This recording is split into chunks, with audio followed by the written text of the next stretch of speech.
What is up, Pokerbrandon here, and I just want to throw in a note. If sound quality sucks on these videos, it's because I'm a poker player. I'm not a YouTube video editor.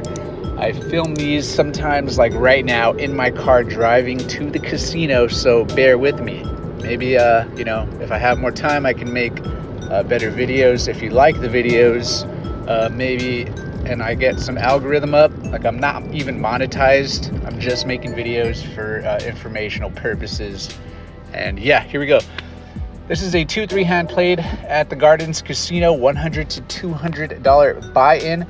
This is gonna fold all the way around to me. Now, I open to $8. It's a very small raise, okay?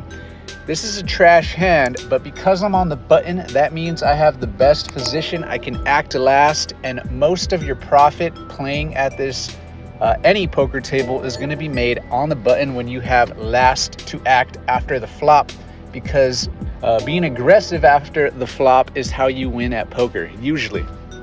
So when I get raised, though, I get raised from a big blind after a small blind fold, and he was a tight player. He was only opening one hand every 3 orbits. That's about a 4% VPIP.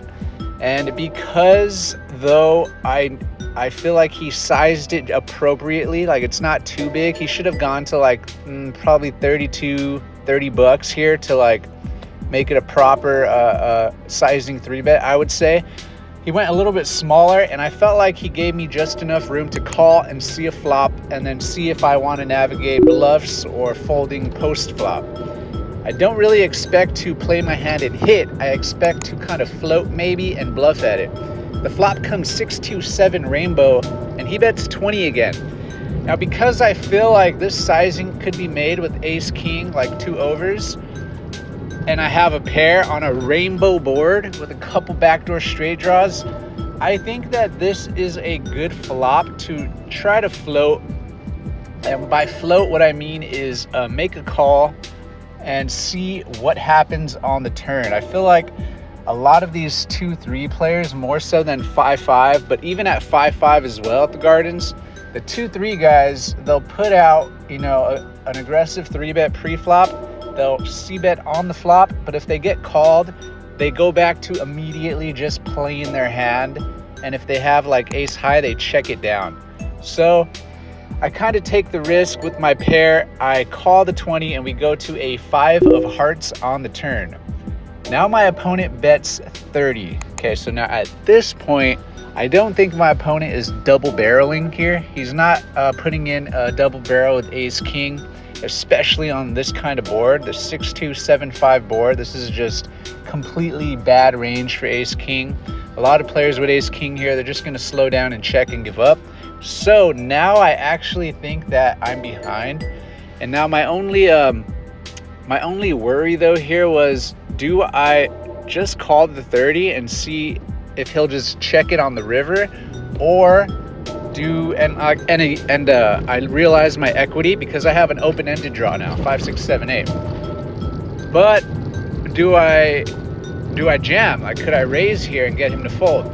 I thought about raising. I don't think raising here was a good option because I think my opponent does have a strong range. I think he has like a big overpair. So I feel like if I just jam, he's gonna call and I have to hit. And I don't think that was a profitable decision to do so, so I just make the call. Now, here's the river, and he checks it to me. Now, at this point, I start to feel like maybe, just maybe, he could have double-barreled on me. If he double-barreled with, like, ace-king, he's beat. He's not going to call any bet. So I don't got to be worried about that. But now, here's my other thought. He could have an overpair. I think it's highly likely he 3-bet with the overpair. He double barreled because he has an overpair, but now the board is just way too scary. It's a one-liner to a straight, 5, 6, 7, 8. Any 4 is a straight, any 9 is a straight. So I think it's a mistake though, as me holding 2 pair, 8, 6, it's a mistake if I'm afraid of the straight, all right? So I feel like don't be afraid of the straight if you're ever in this spot, because your opponent is the aggressor. He's not 3-betting with ace-4 suited or ace-9 suited at a 1-2 table. He should have no 4s and no 9s in his hand. So realistically, my opponent is capped at like pocket aces at best. So because realistically, logically, my opponent is capped at pocket aces, I can go for value, and that's exactly what I do. I size to 60. I think that is just enough to get like a call from aces, kings, queens, jacks, 10s, 9s. Well, obviously not 9s, but 9s would raise. But yeah, 10s are better, we'll call. And I think if I go bigger, like if I jammed, it just looks way too scary, and I don't think he would call.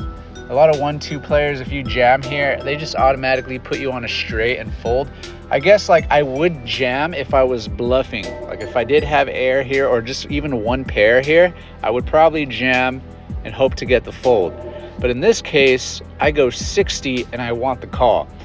So I hope my read is right. My opponent calls the $60. I show.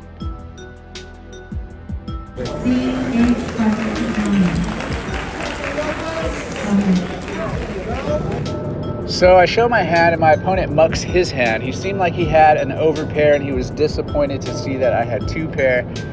The table was surprised that I did not have a 4 or a 9. And I think it was weird, but they were also surprised that the aggressor in the big blind didn't have a 4 or a 9. Which that just tells me these guys are not really thinking at the level of poker where you're correctly putting your opponents on the proper ranges. Because my opponent there should really never have a 4 or a 9, and it should be pretty obvious. But anyway, yeah, so I hope you can take a little note here on how you can get value from 2-pair hands. Here's a cat that I saw outside of the casino that day. I'm Pokerbrandon, I'm out.